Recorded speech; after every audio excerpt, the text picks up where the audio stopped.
자, 지금부터 그러면 최저가 마케팅에 대한 인바운드, 아웃바운드에 대해서 설명을 좀 하도록 하겠습니다. 자, 오늘은 이렇게 정리를 할 예정입니다. 어, 지난 강연 요약해 드린 거 괜찮죠? 네. 지난번에 다 못 들으셨던 분들을 위해서 전체적으로 정리를 한번 해드리겠습니다. 그리고 오늘 핵심이 되는 광고 시장의 투 트랙 비교를 해드리고, 그리고 두 개를 결합해서 어떻게 광고 공부를 할 것인지, 그리고 거기에 이제 나만의 결합 전략을 어떻게 만들 것인지 한번 연구를 해보도록 하겠습니다. 자, 우리 지난 7, 8주 되네요. 벌써 제가 했던 강의만 벌써 이렇게 됩니다. 네. 자, 간단하게 한번 정리해보고 오늘 시작하죠. 이것만 배우면 정말 행복하다. 그게 뭐였을까요? 네, 무엇이든지 팔 수 있는 역량. 생각해보니까 인간이 가지고 있는 핵심 역량은 사실은 만드는 역량, 창조하는 역량이죠. 예, 창조하는 역량이 핵심 역량은 맞습니다. 그러나 창조해서 사람들에게 보급하는 것도 아주 중요한 역량이더라고요. 인류를 이렇게 발전시킨 거는 결국은 창조 역량이 맞죠. 근데 여러분도 과거 역사 돌아가 보시면 그 크리에이터, 창조자들이 창조하는 그 삶 동안 굉장히 어렵게 사는 사람이 많아요. 그리고 훗날 그 창조했던 결과들이 빛이 나는 경우도 많죠. 근데 살아있는 동안에 자기가 창조한 거를 가치로 바꿔내서 삶을 정말 유익하게, 여러 사람에게도 유익하고 자기도 유익하게 한 사람도 많아요. 이런 부분에서 가난한 예술가, 가난한 창조자들도 있는 반면에 아주 풍성한 삶을 창조와 판매를 동시에 해내는 사람이죠.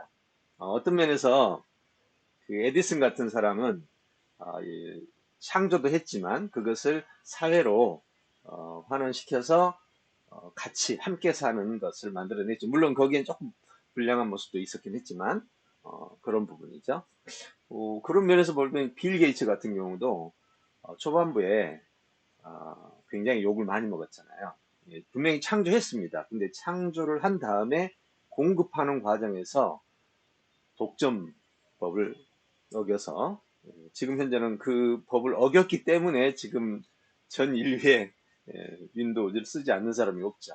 그런 거 보면 조금 불안한 점도 있긴 한데 대다수의 독점을 통해서 공급 체계를 갖춘 사람들은 좀 그런 게 있어요.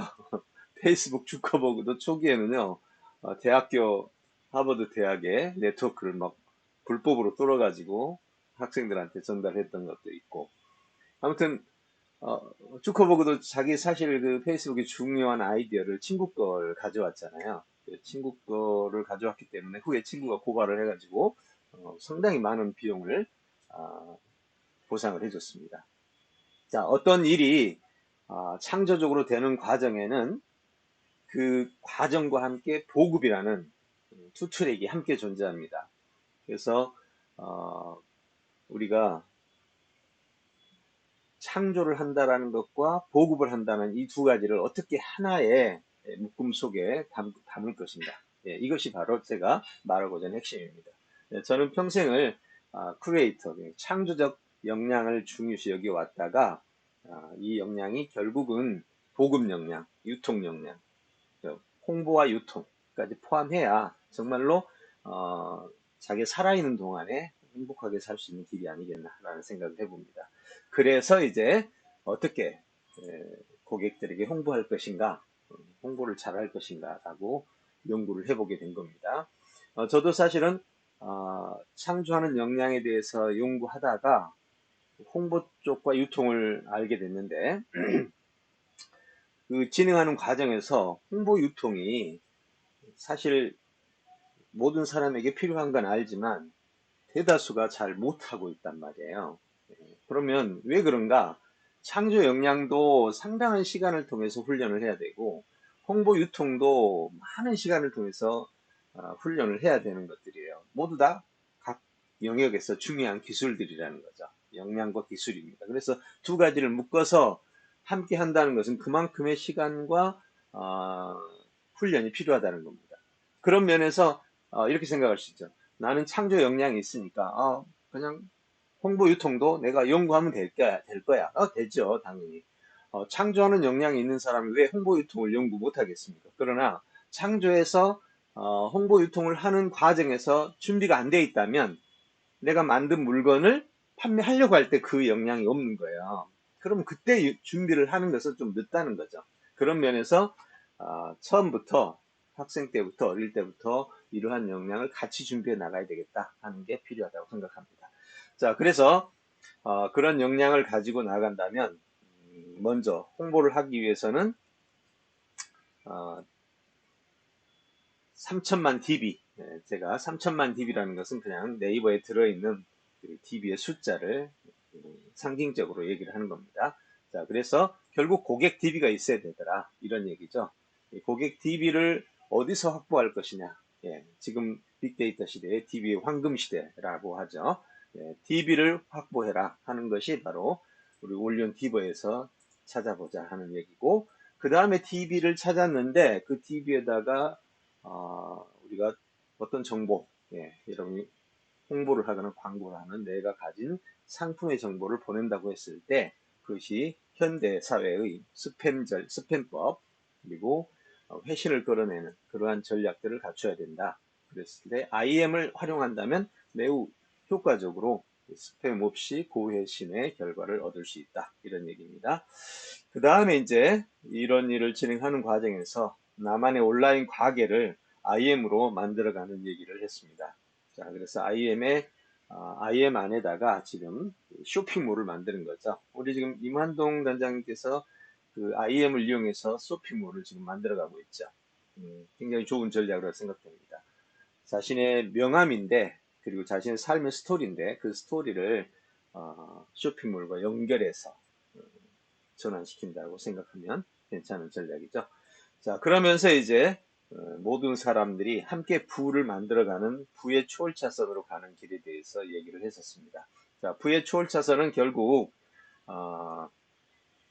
우리가 자산을 증식시켜가는 과정, 내 자산을 증식시켜가는 과정, 그리고 내가 가진 자원을 사람들에게 공급해서 수익으로 바꾸는 과정, 이 모든 것들이 포함되어 있는 거겠죠. 그래서 부의 초월차선은 결국은 어떤 차근차근 부를 만들어 간다 하는 것은 여기서 반대합니다.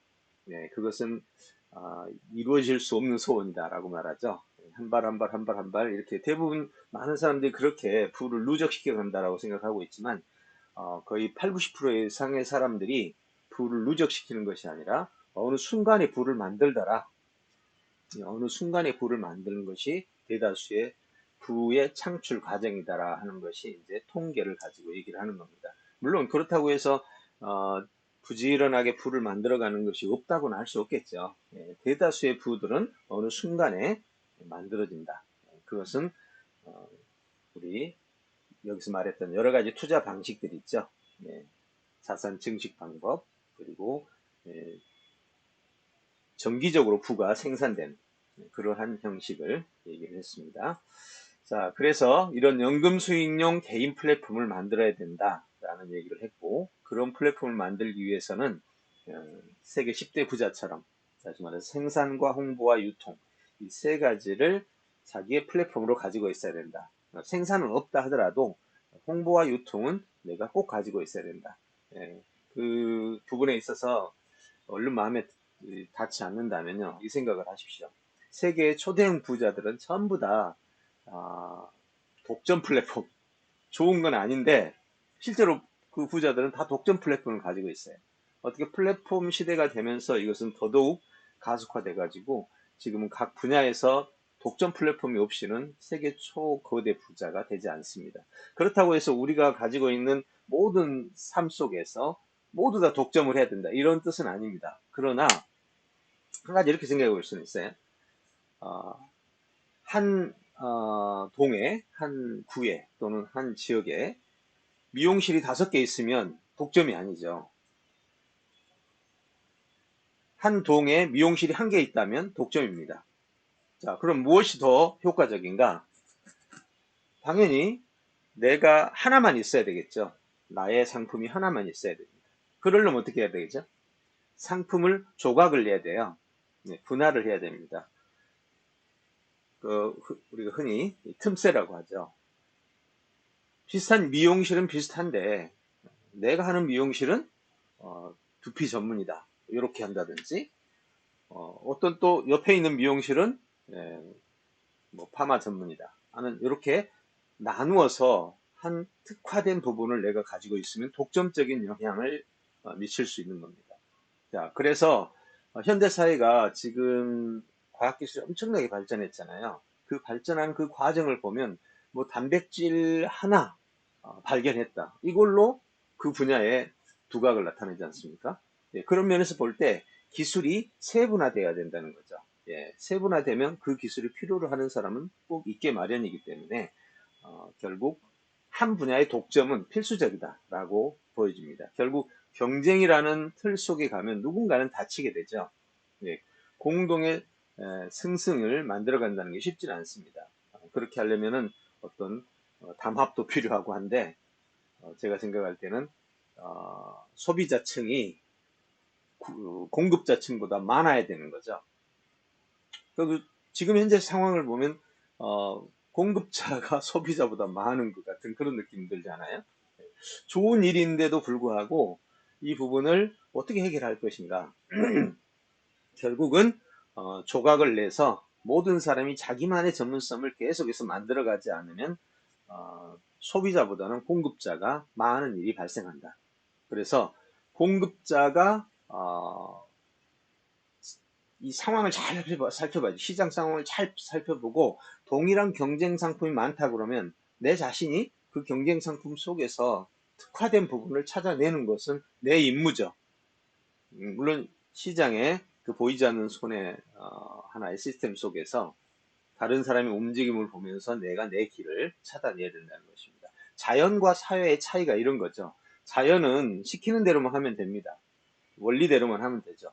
어느 때에 씨를 뿌리고, 어느 때에 물을 주고, 어느 때에 거두고 하는 이 시간만 잘 지키면, 전 세계 어디서든지 그 규칙만 잘 지키면, 고산지대에서는 몇 월에 뿌리고, 언제 거두고, 그 과정 관리는 어떻게 하고 하면 누구나 다 같이 잘 되는 겁니다. 근데 사회는 그렇지 않아요. 사회는 사람이 사는 곳은, 어, 동일한 규칙을 따라가면 성공한다? 아니요, 아니요. 절대 그렇지 않습니다. 예, 내가, 이렇게 하면 성공한다라는 규칙을 지킬 때 저 사람이 내 걸 카피하거나, 저 사람이 나보다 더 한 가지 플러스를 시키거나, 이러면 내 것이 팔리지 않습니다. 이 사회라는 것은 철저하게 보이지 않는 손과 같은 서로의 관찰을 통해서 저 사람이 이렇게 하니까 나는 다르게 해야지. 근데 저 사람이 이렇게 하니까 나는 그 사람이 하는 것을 더 강하게, 더 돈을 많이 투자해서 내가, 어, 많이 팔았다. 그러면 동일한 상품이라면 저 사람은 당연히 망하게 되겠죠. 근데 저 사람이 지금 하고 있는 것에 나는 플러스 알파 또는, 어, 빈틈, 틈새를 찾아서 운영을 한다면 저 사람도 살고 나도 사는 겁니다. 그러니까 사실 우리가 이 세상을 평화롭게, 조화롭게 살기 위해서는 절대적으로 서로를 살피면서 같이 협업 또는 빈틈을 채워주는 그러한 관찰을 통해서 이 사회를 만들어 가야 된다는 거죠. 예, 경제 생활도 동일합니다. 자, 그래서 우리가 우리 자신의 상품을 공급하는 과정에서 내가 많이 팔면 누군가는 동일한 상품에 손실을 보게 되어 있죠. 동일한 상품을 많이 팔면 그쪽은 수익이 줄게 되어 있습니다. 네, 이런 부분들을 우리는 관찰하면서 가야 된다라는 것이 개인 플랫폼 만들기에 대한 이야기입니다. 자, 지난주에 이제 홍보 싹쓸이에 대한 SNS 시장 분석을 한번 해봤죠. 네, 그때 여러분들 좀 놀란 부분이 있었죠. SNS 시장의 현실들을 우리는 보게 되었고 70만 유튜버 수익도 정말 얼마 되지 않는다는 것을 보셨습니다. 또 네이버 샵도 정밀 분석을 해보니 정말 수익 내기 어렵더라. 네이버 샵은 개미지옥이라는 말로 표현이 되고 있다. 이렇게 말을 했죠. 실제로 수익을 내고 있는 사람은 정말 소수더라. 예, 2년차 운영자의 분석도 한번 그렇게 같이 살펴봤습니다. 인건비도 사실 나오지 않는다. 그 중에 아주 그 성공적인 케이스를 만들어낸 사람도 있지만 그것은 네이버 알고리즘에 의해서 만들어진 거지 대다수가 그렇지 못하더라. 예. 물론 좋은 상품을 잘 소싱하고 하는 과정에서 얻어진 결과도 있겠지만 아무튼 우리가 생각하듯이 그렇게 만만한 시장이 아니더라. 이것이 우리가 지난주에 분석했던 내용이 있습니다. 그런 면에서 차라리 이렇게 생각할 수 있죠. 자, 여기서 네이버 샵이 현실에서 내가 일하는 만큼 인건비도 안 나오더라. 그 문제의 핵심은 뭐예요? 내가 일을 1시간만 하고 2시간만큼의 소득이 나온다면 괜찮은 거죠. 근데 8시간 하고 1시간 소득밖에 안 나오니까 문제인 거죠. 그런 면에서는 차라리 아웃바운드가 할 일이 많지 않다는 거죠. 아웃바운드는 정말 인바운드에 비해서 일의 10배 정도 줄일 수 있는, 인바운드는 정말 10배 이상 노력을 해야 어, 어느 정도 수익이 되는데 그것도 내 인건비도 못 미친다는 이런 현실이죠. 네. 사실 이런 부분에 대한 통계를 잘 분석해서 우리가 이 실상을 좀 아는 것이 필요하다고 저는 생각을 합니다. 아웃바운드는 사실 할 일이 많지 않아요. TV도 그냥 기계가 수집하지, 메시지도 한번 만들어 놓으면 자주 쓰면 되죠. 좋은 메시지 만드는 거 하나만 연구해서.